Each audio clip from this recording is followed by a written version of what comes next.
जे means 2025 का equation solve करते हैं। इसमें E1 एलिप्स दे रखा है x square by 9 plus y square by 4 is equal to 1 और ellipse EIs are constructed such that their centers and eccentricities are same as that of E1 and length of minor axis of EI is the length of major axis of EI plus 1. उसके बाद AI is the area of ellipse EI, then इस expression की हमें value बतानी है। Question को read करते ही जे advance का एक क्वेश्चन याद आ रहा है जिसमें भी वो एलिप्स और उसके अंदर का रेक्टेंगल उस तरह के रेशो की बात एक बार जे एडवांस ने इस तरह सा क्वेश्चन पूछा था। यहाँ पर है जो E1 एलिप्स है उसके बाद में EIs एलिप्सिस की बात हो रही है सच दैट उनकी सेंट्रिसिटीज क्या है सेम है और सेंटर भी क्या है सेम है। अच्छा, जो असली इन्फॉर्मेशन छुपी हुई यहाँ पर है length of minor axis of EI, मतलब अगर मैं बोलूँ E1 की जो माइनर एक्सिस है वो length of major axis of E2, तो इसका मतलब कुछ इस तरह से है कि E1 की माइनर एक्सिस E2 की मेजर एक्सिस होने वाली है। तो अगर मैं E1 एलिप्स देखूँ यहाँ पर तो E1 एलिप्स पर यहाँ पर अगर मैंने लिखा A कितना दिख रहा है मुझे 3 दिख रहा है या फिर A1 मेंशन कर देता हूँ और इसी तरह से B1 कितना दिख रहा है मुझे 2 दिख रहा है। तो क्लियर विजिबल है तुम्हें कि मैंने A1 मेंशन किया है E1 एलिप्स की सेमी मेजर एक्सिस को और B1 मेंशन किया है E1 एलिप्स की सेमी माइनर एक्सिस को। तो E2 के लिए यही चीज़ क्या आ जाएगी, तो अगर मैं A2 लिखूं तो A2 हो जाएगा इसका 2 और B2 हमें फाइंड करना है। तो पूरा क्वेश्चन इन छोटी सी इंफॉर्मेशन पे टिका हुआ है। ऑल्दो क्वेश्चन अच्छा है और इसी तरह का सिमिलर पैटर्न पर एक बार जे एडवांस ने भी क्वेश्चन पूछा हुआ है। तो अब E1 और E2 दोनों एलिप्स की, इनफैक्ट इस तरह के सारी एलिप्सिस की जो एसेंट्रिसिटी है वो सेम है। इसका यूज़ अगर हम करें तो मैंने लिखा E1 एलिप्स की एसेंट्रिसिटी मैंने लिखी 1 minus B1 square upon A1 square is equal to 1 minus B2 square upon A2 square.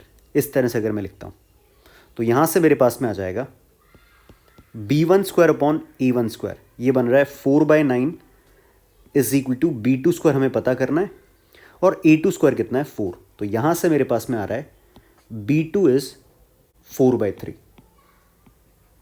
ये हमारे पास में आया। अब AI डिनोट कर रहा है area of the ellipse EI, तो हमें पता करना है समेशन ऑफ, ये लिखा हुआ है 5/π summation of AI I is equal to 1 to infinite, ये हमें पता करना है। अब ज्योमेट्रिकली इस चीज़ को देखने के समझ में आ रहा है कि जो रेशो A1 और A2 का रहेगा एरिया का, वही रेशो A2 और A3 का रहने वाला है। तो अब हम एक काम करते हैं, पहले A1 रेशो मतलब जो एरिया A1 है वो लिखते हैं। एरिया A1 आ जाएगा पाई A1 B1, तो पाई A1 B1 हमारे पास में आ जाएगा एक तरह से 6 पाई, और A2 कितना है पाई A2 B2, ये आ जाएगा 8π/3। तो कुल मिला के जो हमसे ये समेशन सीरीज पूछी है एक तरह से, ये एक इन्फिनिट जीपी हमें दिख रही है। A1 हमारे सामने है, A2 हमारे सामने है, तो इस जीपी का कॉमन रेशो अगर हम लिखें तो पहले तो मैं ये लिख देता हूँ 5/π और उसके बाद में आ जाएगा 6π प्लस 8π/3 एंड सो ऑन। तो ये रेशो हम निकाल लेते हैं। तो कॉमन रेशो कितना आ जाएगा 8π/18π, तो ये मुझे दिख रहा है 4π तो हट जाएगा 4/9, ये इसका कॉमन रेशो था। अब आंसर लिख देते हैं 5/π 6π/1 माइनस 4/9, और ये बन गया हमारे पास में 5/π 6π/5 ऊपर जाएगा 9, पाई से पाई कैंसिल, 5 से 5, ये आएगा आंसर 54, ये इसका आंसर रहेगा।